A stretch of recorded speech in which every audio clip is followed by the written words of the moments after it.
Let's go. Hiroki, Let's back go to again. back.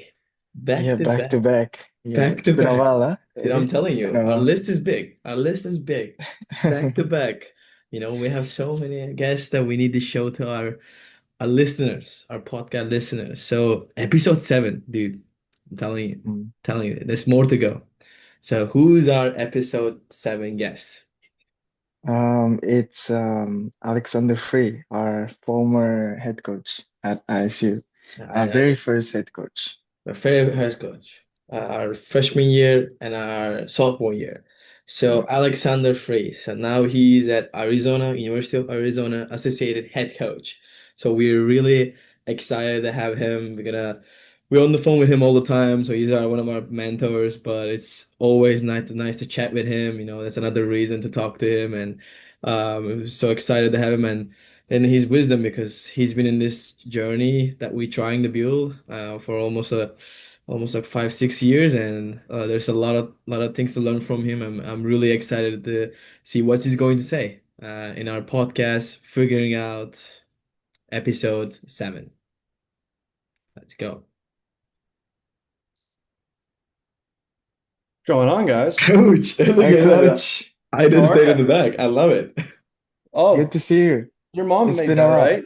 Yeah, my Yeah. mom and that. Oh, she's gonna It's be so been happy. it's been in my I'm in my home office. Let's go. How are you So guys? Nice. I'm good, man. How are you? We're doing good. We're doing We're good. doing good. We're doing something. We're back to back. We had a Andy yesterday, and all over good on Thursday. So we are recruiting. You We're guys are, loving it. are doing you guys are doing these episodes at like a really rapid pace, you Yeah, we're know? trying. We're Yeah, trying before the especially season starts. especially during the break. Yeah, we have a lot of time. So There's no yeah, delay in the release, you know? It's just like every time I go on Spotify or YouTube or whatever, there's a new episode. So yeah. I was keeping up a little while, but now I'm falling behind. But probably we're gonna give it time when the season starts in January, and then probably I don't think we can do it. We have a match every single weekend. I mean, almost. Uh, Yeah. Mm. and I don't know how is your schedule working at Toledo, but it's crazy. So I don't know. I don't think we can find a time. So, coach, how was the break? How was the season fall, and how was the break going? It's been good, man. I feel like the fall now is busier than ever. You know, I feel like with the pathway and then having some guys doing pretty well, like playing professionally, you're just constantly moving around trying to structure things. So I don't think I've ever traveled as much as I did this fall. We were just joking. I think my Marriott nights is like 104 nights this year or something like that. So we've been on the road a No. bunch, but it's been really good. I like the group that we have, and we've got a bunch of good guys. So yeah, it's been good fall, and now the break. Just got back from a wedding, so trying to take some time, do some personal stuff, and get ready for the holidays. And then it's you know how it is. It's on for 5 or 6 straight months. Oh, yes. And then it's still your Marriott points. I remember when we were traveling, we always stay in the Yeah. Marriott. You still have those points? Well, Kind I've spent those, but you got to accrue the new ones, because of. it's the perk of the job.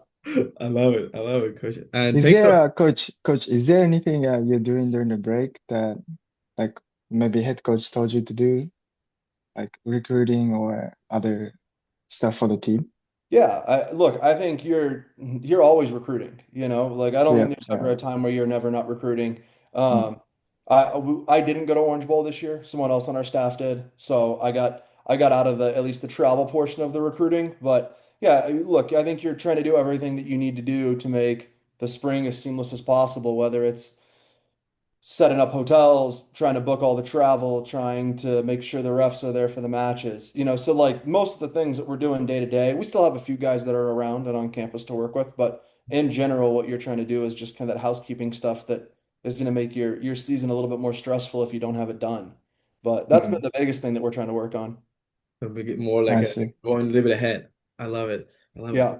Coach, so we when we inviting people, we just like we always talk about like the more like a timeline and then just giving our audience like like this is how everything started, like our guesses how they started and then what's going on. And then our first question. So I don't know maybe I ever talk about is what made you decide to do this college coaching? Like when this idea come to you first? Yeah. I had, I'm lucky just growing up in the States that I had been around college tennis a little bit, like while I Mhm. was playing, and it always seemed really fun, and so the idea was always to want to kind of go play in college, and I had always kind of thought it'd be a fun idea to go coach, but I also felt like I had a bunch of other interests that I wasn't, wanted to maybe do after graduation, and so throughout the course of time that I was playing, I never really thought about coaching. Mhm. Uh, and then what kind of changed was my last year of school, my coach got fired mid-season, and I was one of the fifth year guys along with my buddy Jack Maddox, who's at Kansas now, and they asked Jack to kind of be the interim head coach, and he said, "Hey, would you mind kind of helping me out?" And sort of just helping me run the team for a semester. And so we did that for the semester at Appalachian State, and it was fun enough for me to be like, maybe I'll go look at being a volunteer for a year. And then never, once I got into it, I never looked back or never really considered going back and doing anything else. Oh, love. And then volunteer at Arizona, right? And Yep, very. how was that connection with Clancy, and how did it start? No, it was funny. I was actually coming back from a conference. I was doing a research project in Dallas, and we'd sent out some emails to people saying, "Hey, like if you're looking for a volunteer, um, I'd love to speak with you about the position." And I remember I had sent that out that morning, and I was getting some responses from coaches through email. So I kind of checked my phone and while I was driving and be like, "Oh, this person, okay, cool. I'll message them whenever I get to a spot where I can." Answer all my emails. And Clancy called me, and he called me midway. I think I was in Louisiana, maybe like Monroe or somewhere like that in eastern Louisiana. And we talked for about an hour. I remember having to pull over because I kept losing service right when I crossed into Mississippi. And yeah, he called me, and then we talked for about an hour. After that, he called me again in 30 minutes and said, "Hey, so look, you gonna take the job?" And I was like, "Wow, yeah, let's do it." Oh wow. Uh, and so it was kind of on a, kind of random. I had never been out to Arizona, never been to the state before, never been to the school.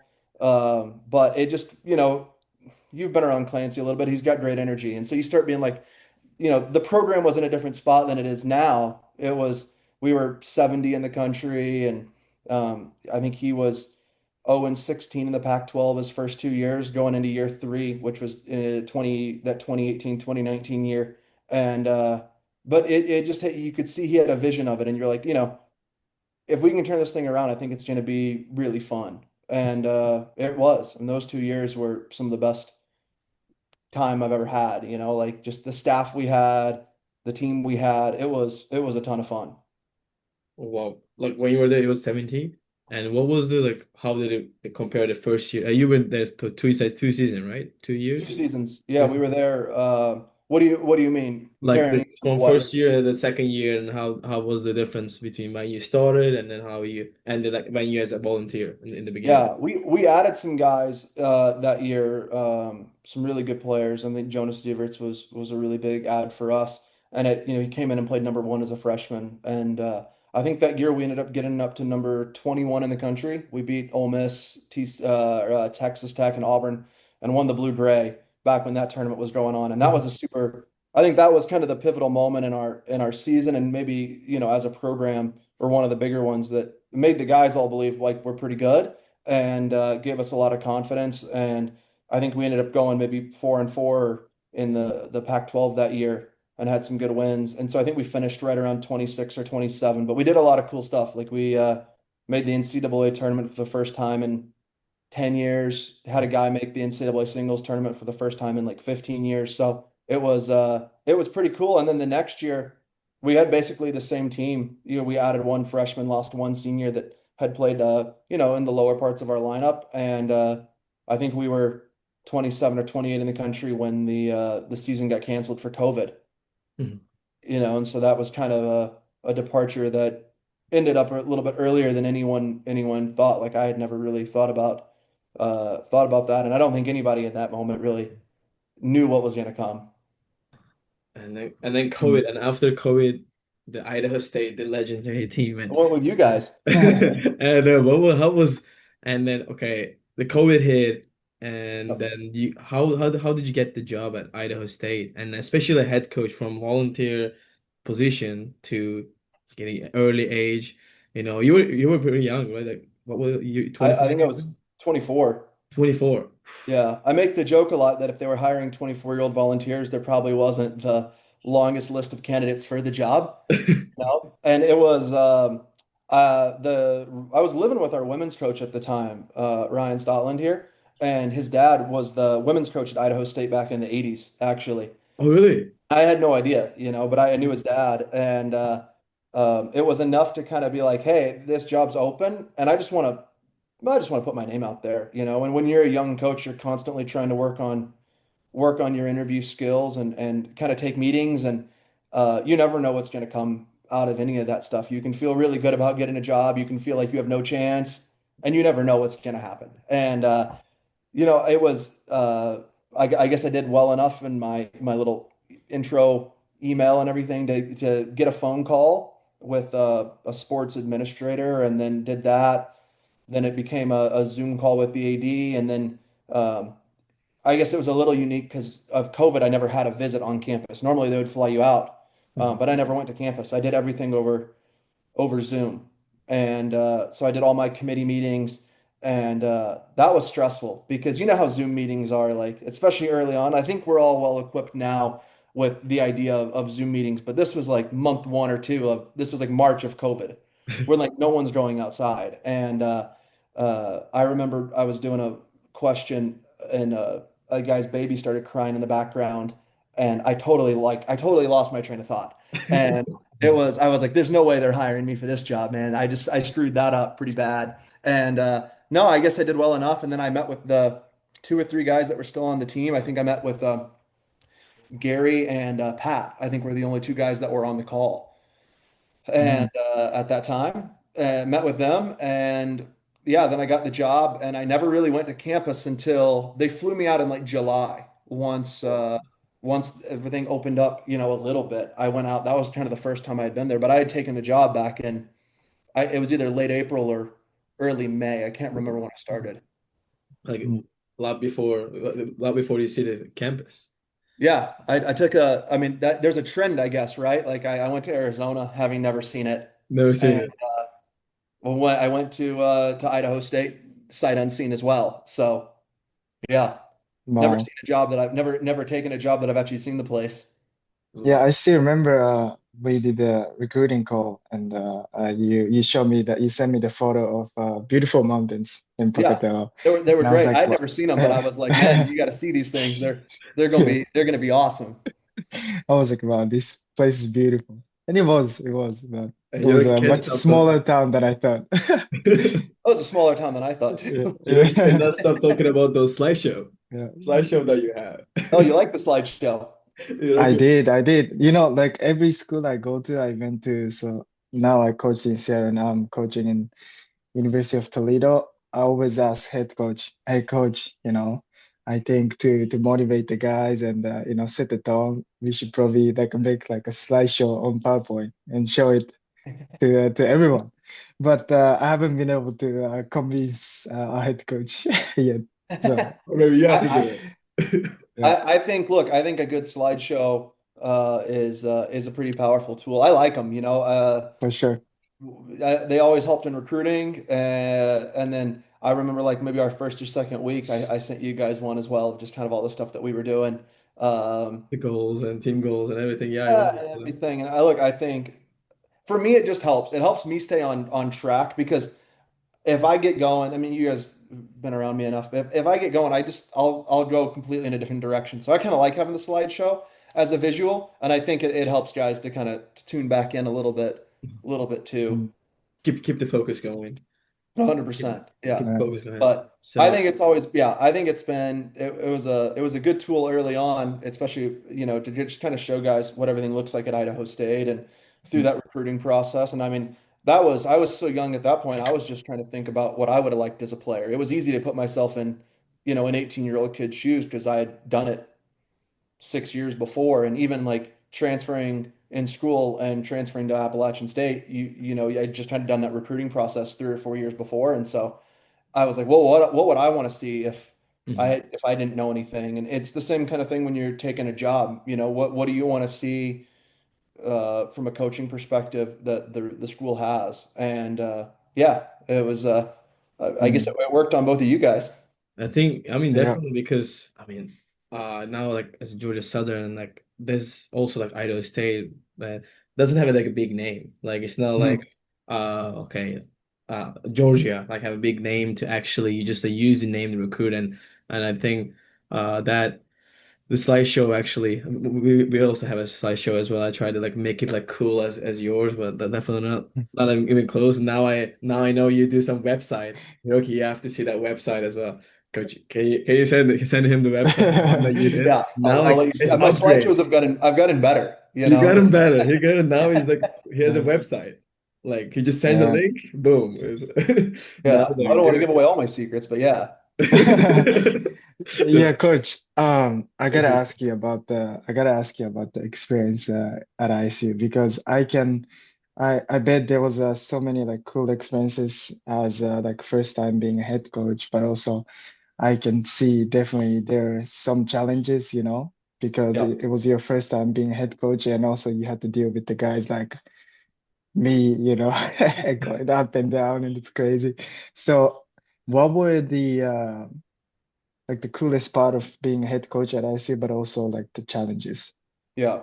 Look, I think the coolest thing was I think that relationship between like a head coach and the players is so much it's so unique and it's so different. And so the coolest thing for me was obviously it's just the first time you're doing pretty much everything.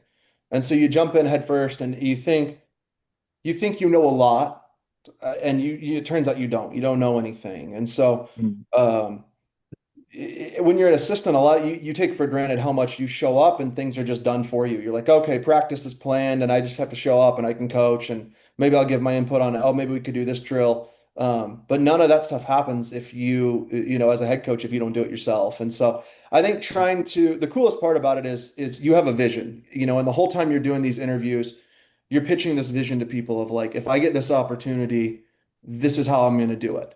And it really is a cool experience seeing your vision for your team come to life. And that's that's one thing that I really enjoyed. I love building teams.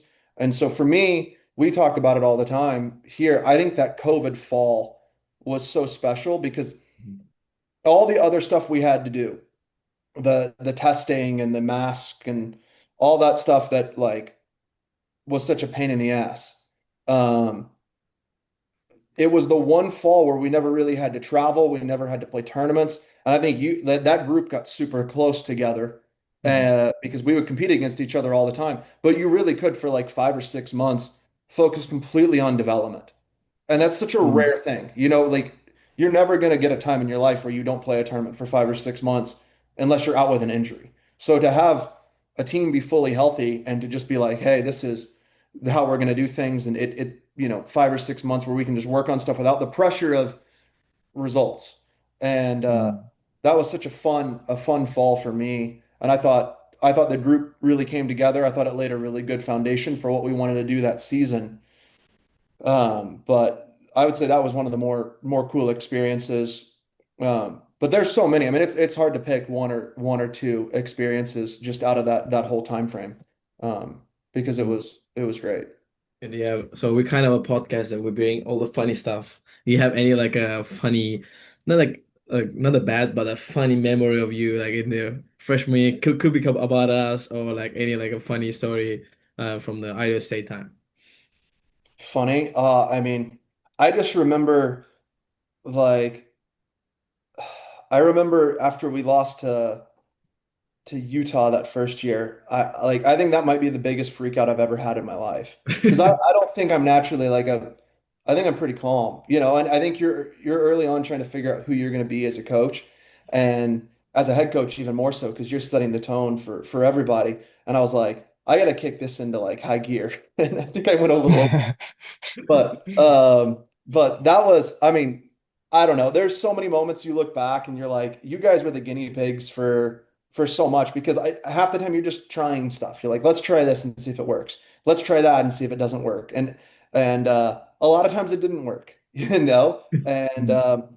and that's just how it is. But that's the fun of it. So, but And then Were you a bit stressed when we went was it what 0 and 9 in oh the yeah, oh and nine season? was I? Yeah, Yeah, I yeah, was. I was. yeah. I remember. I remember we lost to Montana. BYU. Oh, Montana Viva, yeah. Montana Yeah. State. The Montana State ones were tough. I mean Mm. yeah, but then it just kind of kept on. And it wasn't supposed to, the season was never supposed to start that way. You know, we just had so many Mm. matches get canceled. Oh yeah, yeah. Matches that you schedule that you're like, oh, I think we should be able to win this on paper. And we had like 4 or 5 of those get canceled. And, you Mm. know, the good teams didn't cancel. And so you're like sitting around being like, man, I think our team is in a good spot.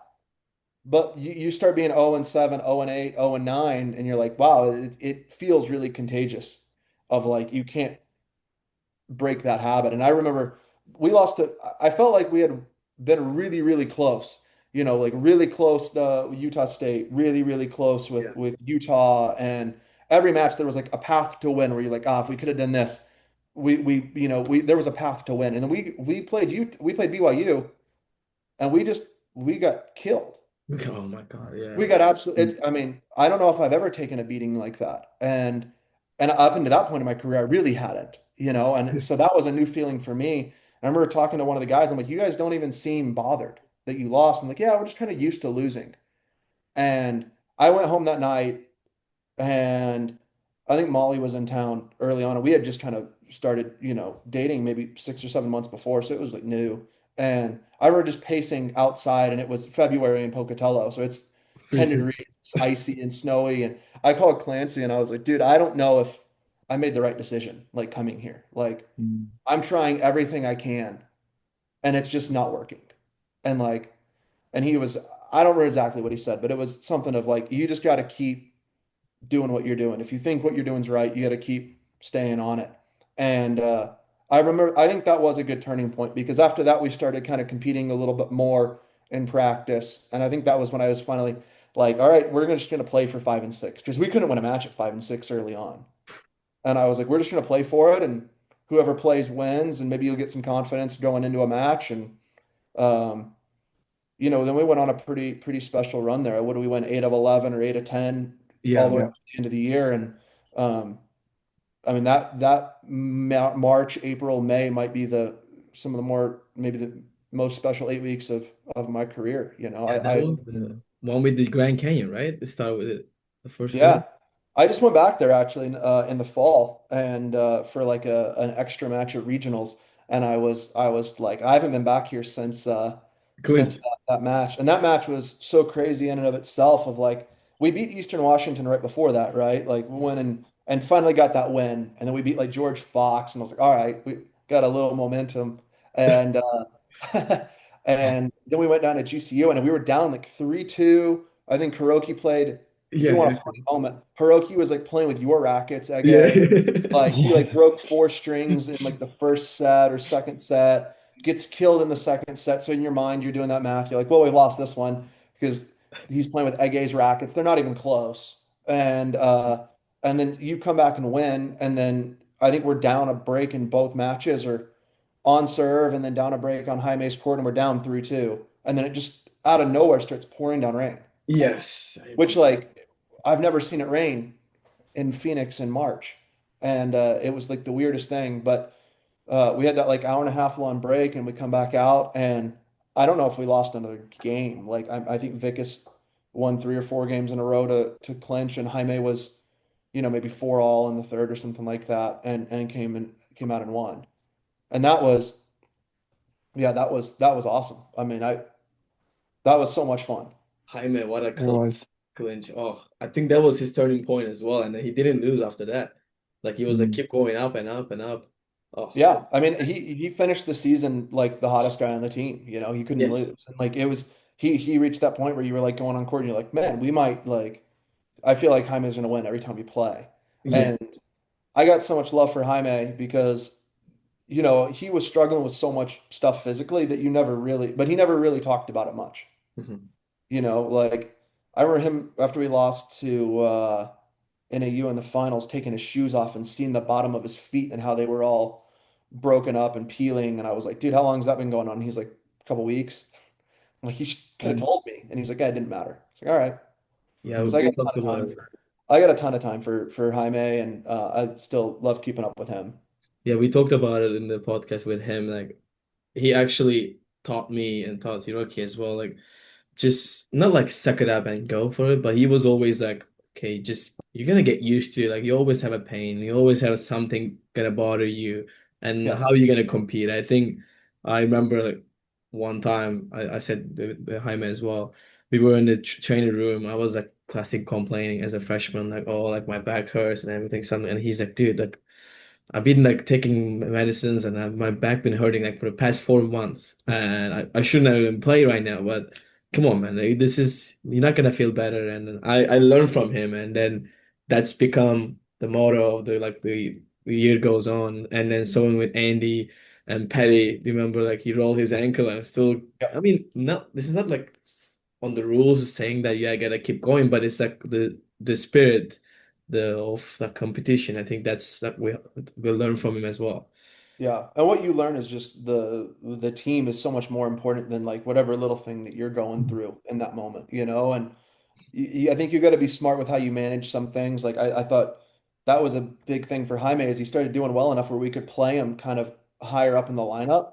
And Mhm. just with that unique kind of court setup at Idaho State, it's like for him to go play doubles, to get his back warmed up, go play doubles, and then like sit for an hour and a half, 2 hours, and then go play again was impossible. And so I think that was a really good way for him to manage it was when he got up and was playing right away. I think he did a really good job getting his body ready. But he man, yeah, him at the end of the year, he was unstoppable and so much fun to work with, so much fun to watch.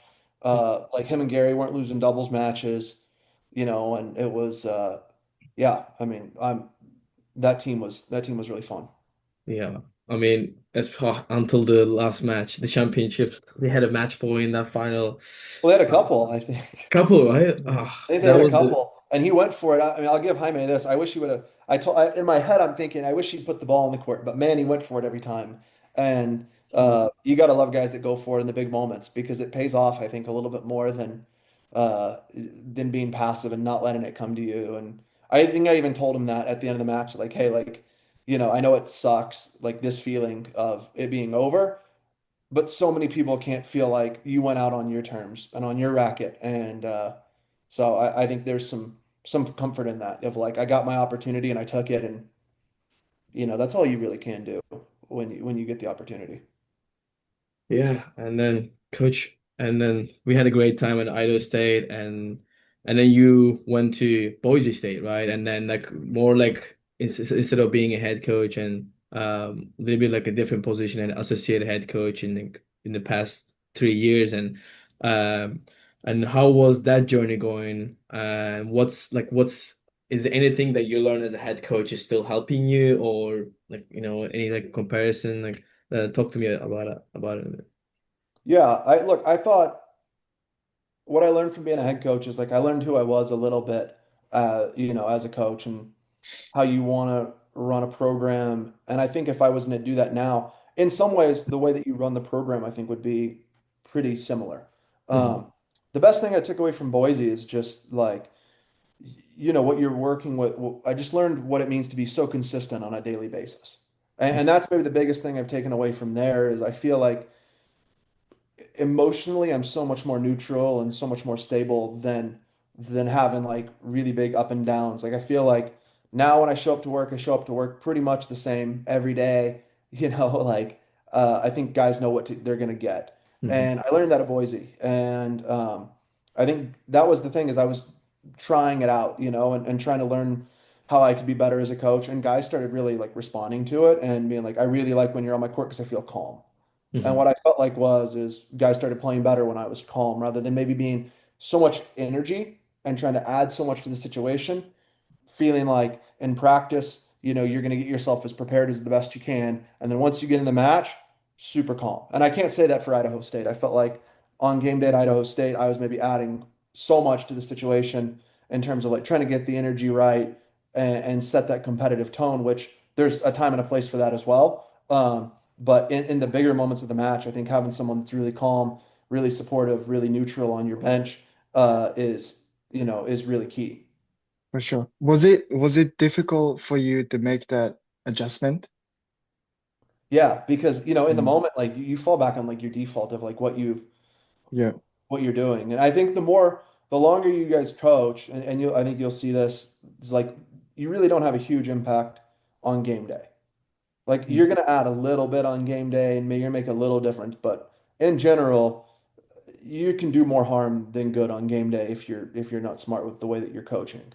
And that was tough to kind of in moments be a little bit more hands off, but at the mm, same time feel like well, you've done these guys are prepared and they've done the work and they've been in this situation before, and so I'm just going to trust them and show that hey, I have a ton of belief in you to go out and execute at a high level, and so I've tried to take that on the last couple of years. mm. Coach, so it's the same position, but like definitely a different school, like Boise State, like more like a mid major, and then now Arizona. Since you're a volunteer and now like they're like become a top 10 school, and it's the same position. What were the differences? Like what were or like similarities or differences from your position at Boise State and now like at Arizona? Do you have any like a specific thing you actually work on all the time, or like how is everything? Yeah, I mean, I think the day-to-day roles are pretty similar in a lot of ways. I mean, I feel like here I lead at least most of the recruiting stuff, Mm. from that perspective. And I was doing a lot of it at Boise as well, because I feel like that's always been my niche. Like early on in when I was coaching, um, I was trying to figure out who I was, and you got to have a something that's gonna make people want to hire you. And I just said, hey, I'm gonna try to be the best recruiter that I possibly can be.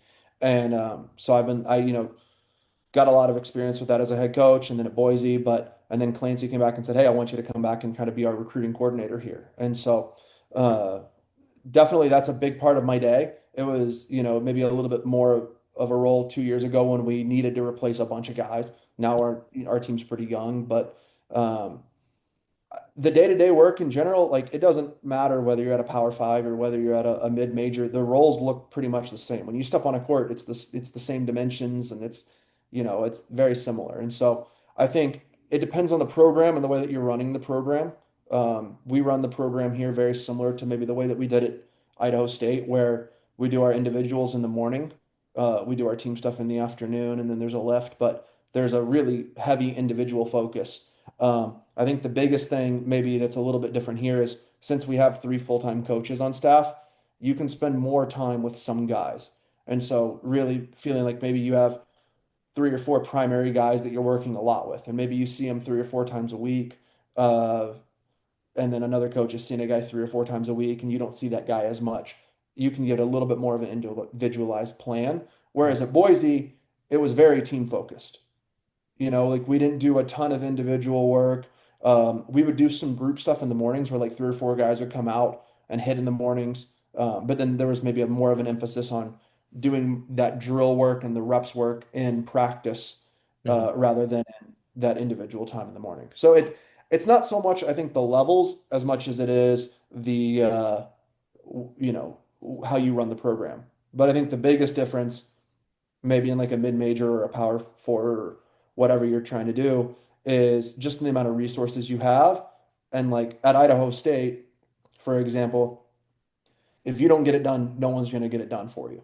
There is no event marketing staff. There is no communications team. There is no uh, sports. I mean, there's a sports information department, but it's much smaller than what you're doing at a school like this, where a lot of that stuff is taken care of you. Guys are stringing their own rackets, and so I think that's maybe the biggest jump as a coach is you got a lot less to worry about. I mean, at Idaho State, I remember getting there on game day at 8 in the mornings for a 2 p.m. match to set the chairs up and to make sure Mm. that the pizza was ordered for the promotions and that uh, all those little things like the opposing team has balls and now there's managers and there's other staff and there's another coach that you can spread that workload around a little bit.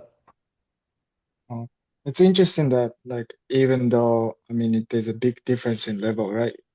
Between ISU the players at ISU versus Arizona, and there's not much difference in programs and how you run the programs. So I want to ask you, would you see the difference in players in terms of like technique and strategy? Because I think mentally, it's to me at least, it's clear. Probably Mhm. the guys at Arizona have more discipline and they're more open-minded. But what about like in terms of technique and strategy? Sure. I mean, there's Yeah. yeah, there's definitely a difference in terms of at least the starting point of where guys come Mm, in. I think you nailed it. I think there's a big mental difference, and I think just the mindset is different as well on those teams. But I don't know. I mean, it's definitely like there's the gap there at like an Idaho State or an Arizona. But I mean, you could see that at a team that's like just ranked lower and hasn't had a ton of success lately. Because what I think you get is when you have a really healthy culture and you get a good team around and you get guys that are really motivated, they really push each other forwards. And when you lose that and you get guys that kind of either just linger or you get guys that bring each other down, that's when you get a lot of trouble in your culture and in your locker room. Um, but certainly, yeah, I mean the level difference of like maybe the player that you're bringing in here and the players that you're recruiting at Idaho State, there's a gap there in terms of their experience and their results. But a lot of times it's their goals too and the pathway that they need to get there. right. But do you see, let's say you see them warm up, and then would you go like, this guy's forehand is much better than the guys at ISU, or this guy's service like, you know, much much better. I mean Yeah, it depends because depends.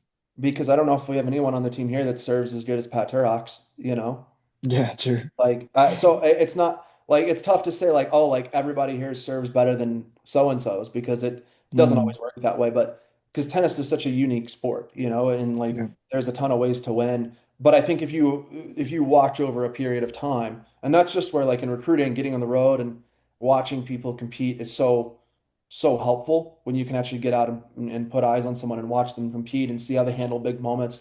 You start being like, oh, okay, I get it, and here or but then, yeah, there's always guys that jump off the page and you're like, wow, when that guy hits the ball, it's unbelievable. Mm, But yeah. I think too, just that gap in some ways is not as big as you think too. I mean, like you look at guys on our team, you look at Pat. I mean, he went to Utah and was an awesome play. He seamless transition for him of his level to that level. Like, and you guys saw that level every day. I mean, your whole freshman year, I felt like you guys were going toe to toe. It was as tight as it could be every time you were playing. And so, um, in some ways the level's it's not that big of a difference. Mhm. Yeah, I have a question with the actual recruiting part. So you say like you specialize more recruiting and then people like know you more about like recruiting. So when you're out there, you at the tournament or you had to like visit the practice, what's the first thing you look at? Like do you usually compare the guys that you have and then like match them between okay, this guy in my mind is like matching with let's say Jay or let's say Yeah. Hiroki, I know the level. Like, so do you usually match it with your old players, or what is? I know if it's not a secret, like what's a specific thing you usually go out there and look? Is it? Yeah, I think you're looking at a lot of things. I think you're looking at the kid's personality and you're trying to figure out is this going to be a good match for our program. So I think you're trying to look, but if you're just talking about tennis level, I think what you're looking at is you're looking at size, you're looking at athleticism. Because if you're a good athlete, you can, it does help. I think you're looking at footwork, patterns. You're looking to see like where that baseline level's at. And then you're looking for the intangibles, like how hard kids are fighting, how well they compete, how up and down they are mentally. And then I think if you can, once you get past that phase, once you can talk to someone, then you're starting to talk about, hey, what are your goals? Do your goals align with what our program's goals are for you and for what you're looking for? Um, I think the more work you do on the front end, the better off that relationship is and the better that partnership is if you get them on campus, because I feel like when you're really upfront with someone, things go a lot better, especially in an era where you can transfer. In tennis, you've always been able to transfer, but like you can leave and uh if you don't like it. And so I don't think it does any good to kind of like shield someone's eyes on like what your program is or what your program is going to be like because you're going to see it all eventually. And so I think one, you're just trying to go out, you're trying to see, hey, where is this kid level at? Do we think that there's a good upside for them to get better? Because I think no matter how good you are coming into school, you got to get a lot better to play in college, especially at the highest levels, because those guys are challenger level players, and you got to see, hey, do you have the like ability, the desire, the mentality, or can you get there at least to be able to compete at that level? Would you say it's much harder for you to coach the guys at Arizona? Because I feel like, I mean, at least to me, like they're almost like complete tennis player, like there's no, I mean, they can hit forehand, backhand, they have a good pattern, good serves. So do you find it more difficult to like to find something they can work on? No, because I think as the more you move up, the more you get exposed, and so it's like Mm, the yeah, like everybody hits the ball great, but mm, the more you play other guys, you're constantly finding things like, hey, when you played this match, this got exposed. And so I think what you're working on is just a little bit more specific. mhm. And that to me has been really, really fun, But I think it all goes back to the basics. Like we're still doing a lot of the same work that like maybe you guys felt like we were doing.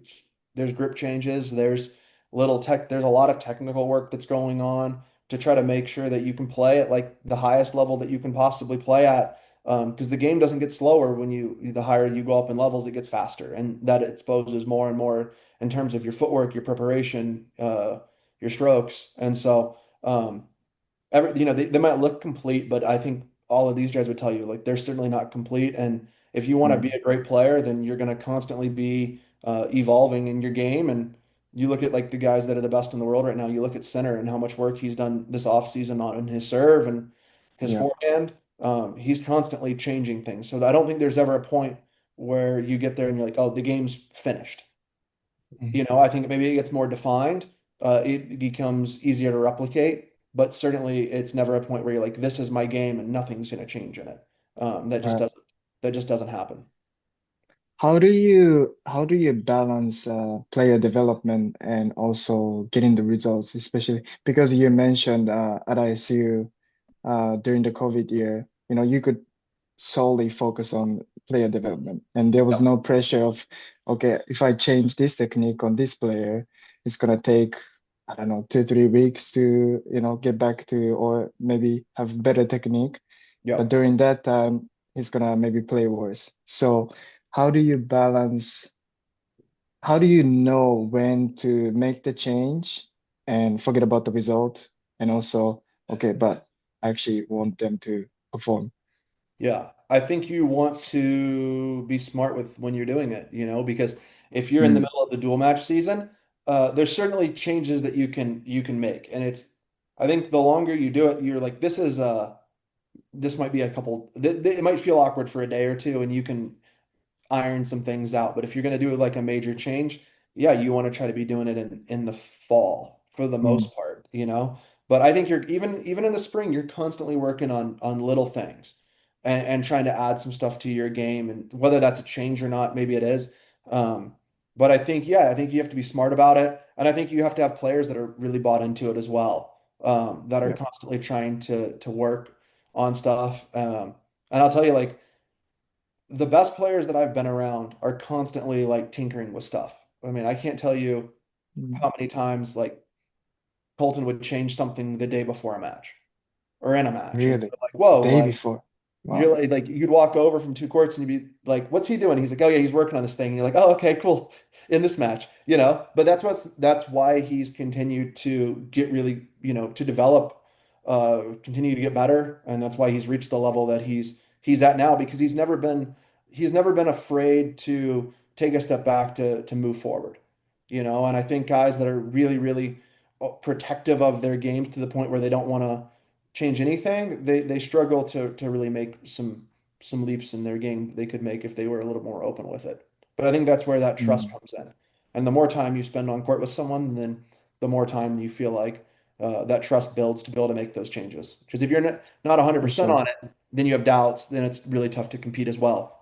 Mhm. But that's what definitely made it tougher with the fall season and the individuals because uh, guys are prioritizing maybe the results in the fall a little bit more. Like, oh, I have to win this tournament here to qualify because I only get two or three chances to qualify for the singles event. So it's definitely changed things. The fall definitely earlier felt more like development and you could be a little bit more patient with stuff. But now I think you just try to blend it. But if you're going to go play professional tennis, that's how you're going to do it anyway. I mean, you're going to be working on your game True. on the road. You're going to lose on a Monday or a Tuesday, and you're going to get 4 or 5 days to work on your game, an hour or two a day on the practice courts that you get, and then you're going to go to the next city. So if you're Mm. going to do it for a living, you better get really good at it. For sure. I still remember in our freshman year, you mentioned, okay, we have to sometimes we have to take a step back so we can take 2 steps forward. And Yeah. also we have to get better, 1% better every day. And I say that to players and now they love it. Yeah. They're Well, like, I oh, mean, it's true because incremental growth, it over the yeah, course of time, you look back and you're like, wow, you got a lot better through that. yeah. Rarely do you make a huge, like, I don't know. I wasn't a very good junior on the grand scale. And in my mind, especially when I was younger, I kept being like, it's just gonna click one day.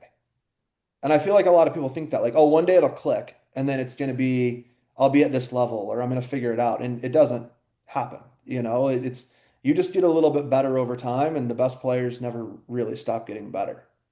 Mm, Yeah, I agree with that everyday work. I think that's what I mean, we've been, I think what I started learning more when I was freshman year, but of course, as a freshman, we were like really understanding maybe 50% of it. Now I think actually I look back and see like okay, things that you said it probably as in like international in English, but I understand like 50% of it at that time. Now Mhm. I understand it more than now I'm coaching those freshies. I was like, I don't think they understand like every single of them, like 50, like all of them, like whole understanding. And now like I see more like how much we put day to day, it helped a lot because in my freshman year, I mean, I didn't play and I was not good enough, but I feel like that's really pushed me with you, like working every day and putting extra work every day, everything. It helped me a lot the following year, like the sophomore year and then the junior and senior year, at least capable of the play on the lineup instead of just okay, maybe not there yet, but day-to-day work help a lot. So I like really appreciate that as well. I think definitely now I'm learning more here with the guys. Like okay, like you're not in the lineup, but hey, like it's gonna come. But for it's gonna come, if you want that click, you have to work every day. Like it's not like it's not the end goal. It's just like day by day. What do you every day is most important. So definitely, I agree with that. Yeah. Well, I think back about your freshman year, and making some pretty big technical changes in your game and your forehand and in your serve and really I think your player identity as a whole. And it didn't really click for you right away. I think you got an opportunity or two like in April and it just wasn't there. And I remember meeting with you in Phoenix in the hotel lobby there, and just being like, "Hey, dude, if you want to play, like one, you need to go play a bunch this summer. Like you need to make up for the matches that you didn't get in the fall or in the spring here. You need to get your match count up to wherever it is for everybody else. And credit to you, you went and played like 7 or 8 tournaments Yeah.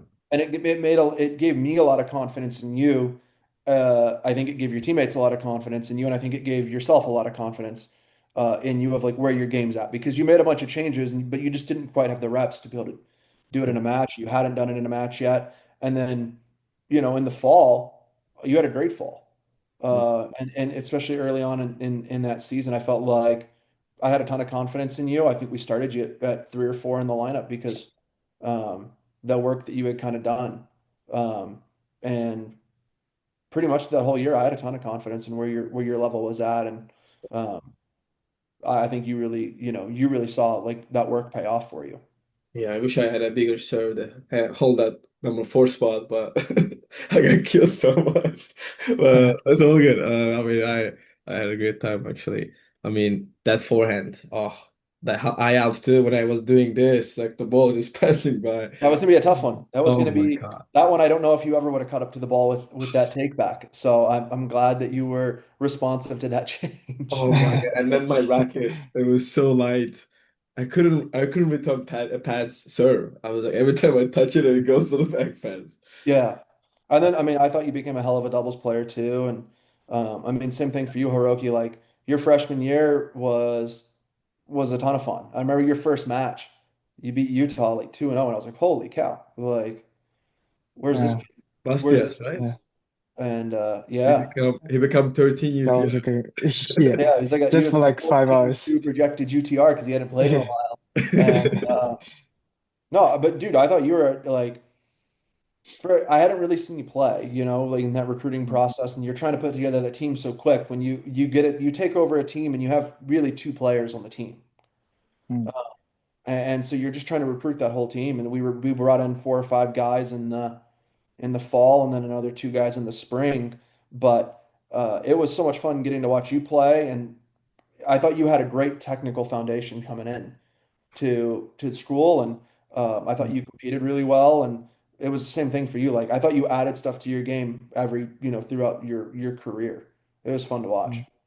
Yeah, I mean, for sure. I mean, the things that I learned in my freshman year and then sophomore year, those are like now the foundation of my coaching, basically, going cross court, be smart with your decision making and stuff, even though I couldn't execute well all the time. But those are like my foundation. So I really, really appreciate, the coaching I got from you. I think Egan mentioned the language barrier in our freshman year and sophomore year. Do you have any moments where you went like, oh, it seems like these guys didn't understand what I just said? Yeah, of course. Yeah. Yeah. You just Or like you receive a text from us and you're like, what does well, it mean? the funny thing is Yeah, is I had had a Japanese player before, and so I yeah, knew yeah. I knew the language barrier coming in a little bit, Mm. and so but I thought that would be the biggest challenge that year, and it turned out it was actually Ege. Ege's I think English might have been worse than yours coming in because I was like I knew it was going to be really tough with Oh Hiroki, and then Ege came in, and I was like, oh, it's worse than I thought. So yeah, you learn to speak slow Yeah. and to at least when it's important, make sure that the guys kind of understand what you're saying or get really good at visual learning. Um, Yeah. that I feel like that's been a thing every year. I feel like every year I've Mm. coached, we've had a player that's like that. And so it's been, yeah, you just kind of to work through it, and it's been tougher with some guys than others. But uh, yeah, there's been a lot of times I've been out there and I've been like, I'll walk off the court and I'll be like, he had no idea what I just said. None. And Yeah. God, I we'll had go back out. We'll go back out in the next changeover and see if we can fix it then. I had no idea. Some like literally really like simple things, directionals. Oh my God, what does it mean of directionals? I was like looking at the translator, like there's something like comes up, and then like a year like more we're doing it. I was like, oh, Yeah. that's what it Why means. you need the slideshow. Yeah, Put a yeah. PowerPoint presentation on it always helps. You can see some I was like, diagrams. oh, that's what it I, means. I've learned too that you can't really repeat things too much. You know, like some guys are going to get tired of hearing it and be like, oh, I've heard the same thing over and over and over again. And that could be the time that it clicks for someone else. So Mm. don't be afraid to say something just because you've said it a couple times. I feel like you really got to like hammer it home. And that was one thing we talked about. I think we've gone way off of like that Boise thing, but what Boise I thought really helped was just keeping the playbook pretty simple, like try to if you try to master 3 or 4 things, and if you can get really good at 3 or 4 things, just kind of hammer it home before you add anything else into your toolbox. And I thought for some guys that really helped, just keep it really simple, hammer it home. Once you feel like it's so good that you can't do it wrong, instead of just trying to get it right, do it till you can't get it wrong. And then you can start kind of adding some other stuff into your game from there. And Mm. same with the coaching them on during the match, right? I feel like we have a like same with one of our French guy. I mean, in the beginning it was like that in the first fall tournament. I feel like during the match he's already stressed out. Like I'm saying stuff like I'm 100% believe like he doesn't get it, like he doesn't understand it, like none of them. So what do you think? Like, what how are you doing? Like, it's like the guys that like not like cannot speak, but like understand it not very well during the dual match. Yeah, I mean, I I don't know how much people are ever taking in a dual match because there's so much stuff going on. Mhm. So, but I think you're just like again, I think you're trying to just repeat it. Oh, if there's something you feel really strong about, you're just it's a constant reminder. And I think that in anything, because once you get out there, you're not thinking, you shouldn't be thinking, you should be playing. Mhm. So I think you're Mm. constantly just like, hey, let's work this pattern or let's do this. Hey, this serve's been really good for you. And you're just trying to say it over and over and over again before it's like, oh, okay, got it. Or then if you really don't get it, you just reinforce it when it happens. Because theoretically it'll happen at some point, right? Like yeah, at some point in the match, they're going to hit that ball to the shot that you want them to hit it to. That's really good. That's again, and everybody knows that, you know. So Mhm. I think I think that's what I would probably, do. And like I said, the more time you spend with anyone, I think it's a really fun thing watching how well that transformation happens for people over 4 years. I mean, hell, you guys have a podcast now. Like you guys feel comfortable enough in English to want to sit and do this, which is really, That's true. really freaking awesome for you guys. Mm. And I mean, we've had guys here at Arizona who's have been really tough with their English and really struggled, and now it's really cool seeing where they are a year later or a year or two later, and you're like, well, you start seeing a little bit more of the personality come out. I remember the first time Hiroki ever said a joke. I was like, I didn't know you understood the language well enough to make a joke. Good, you're good. You know, Like, his jokes are always like so quiet, and everyone but like, that's the oh thing. shit, You that's like funny. you can't pass too much judgment because you're like, oh, like this kid's not has no social skills. Well, he just doesn't understand the language. You're like, he's not funny, Yeah. but he might be. I do think it's always really fun at tournaments if kids struggle with their English, like watching them interact in their native language. And then you just watch their like even though you don't understand what they're saying, you just watch their body language and their mannerisms and you watch them joke and laugh and you're like, oh, okay. That's what that's what they want to be like. They just don't quite know Mm. how to. Mm. And so it requires a lot of patience, but it's Yeah, really fun and it's really rewarding too at the same time. for sure. Yeah, for me, it was like I do understand what they're saying, but by the time I understand, the conversation is already talking about something different, you know? Yeah. It's too late.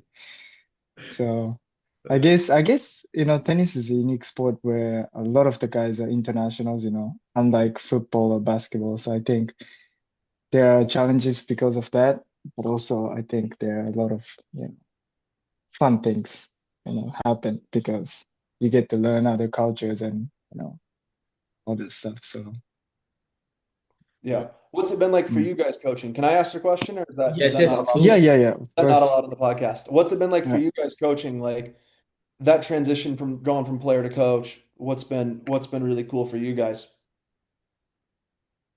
Um, I mean, definitely, seeing the guys improve and like it's almost like keeping that tradition because I'm teaching what I learned from you, and then hopefully the what I teach to them, they're gonna teach to someone else, So keeping that cycle, it's like when I look back, you know, the the amount of influence I had on the players, it makes me proud of myself, and I think also.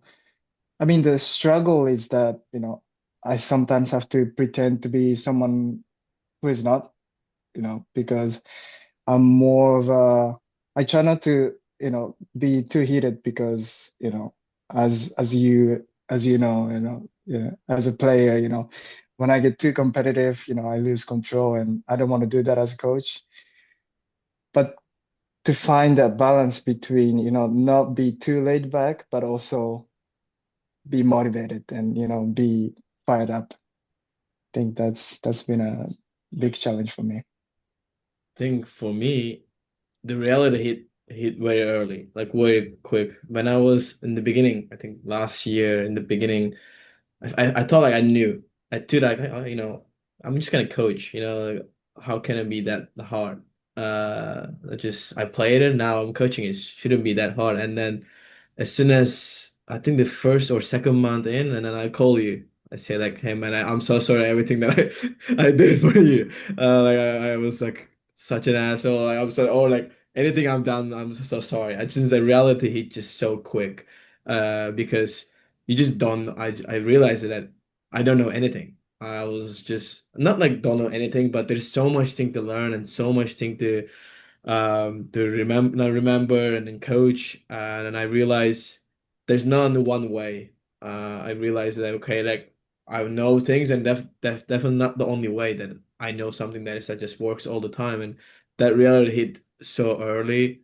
And then and then after that I think I started more like okay, study learning from other people. I was okay, I know some stuff. That's definitely gonna be my foundation, definitely gonna be my value. Learn from you and learn from Ollie, and now like with Andrew is helping me a lot. I was lucky to work with him because he was really letting me do a lot of things, like letting me learn a lot of things. So that was like really helped me a lot. But definitely reality hit me that there's so much things to learn, so much way to grow, and then maybe I'm just like putting too much pressure on myself now. Like, okay, I have to learn a lot of things. I am so much behind. That was, I think, the balance between like, okay, you enough, you have like you enough that you know stuff, like you can coach them. But it's also there's a lot of things to learn that a lot of different ways to coach and to like different players. I think that was the my first reality hit to my face in the beginning. Like, okay, now you're a player, not that I'm coach anymore. Finding that identity, I definitely now it's still especially right now, like we're almost done in May as a GA. So now like the new obstacle starts. Like, okay, where are we gonna coach? I mean, are we gonna get a work visa, H1B, or are we gonna find a position? Now is like kind of a stressful time and like what we're gonna do.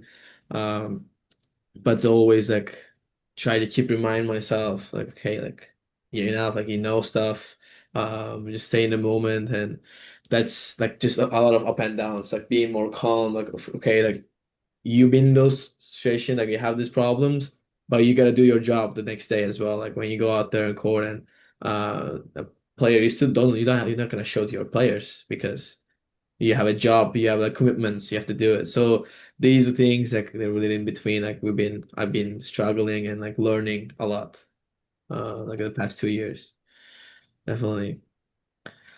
I think that's the fun thing too is you know it never has to stop changing, you know. And I think you learn that too. Like there's been so many times where you'd be like, "Oh, I finally figured this out." And it's gonna and not to drop the name of your podcast here for whatever, but like there's so many times you're like, "Oh, that's it. Okay, I know how to do that now." And then a year later you're like, "Okay, well that's maybe not it's the only way to do it." And I now I have to look at this Mhm. or there's this way to run a program or this way to coach this. There's so many different things that you can do. And you're always, like you said, for depending on the guys, depending on the team, the circumstance that you're in, there's not one right or wrong way to do it. But I think you're constantly evolving, you know, as a coach. And I feel like I'm such a different coach now than I was working with you guys. Like, I mean, you came out to Tucson, maybe Yeah. you see a little bit, but it feels so much different. And at least in the approach, than compared to the way I was then. And in the next, maybe the next place or in another spot, it would be different. But um, that's the fun thing about this job is there's no season alike anything else. Every team is different. Every group is different. And you just really do have to start at square one every year. Mhm. You know, and that maybe was different for like year one to year two for Idaho State was I felt like, oh, it's just going to carry over because we have the same guys. And you really do, I think, have to break it down to square one every year, get everybody back on the same page, and then you build that group up to whatever that group's fullest potential is, rather than just assuming the team's going to continue on from the year previously, even if you retain the majority of your team.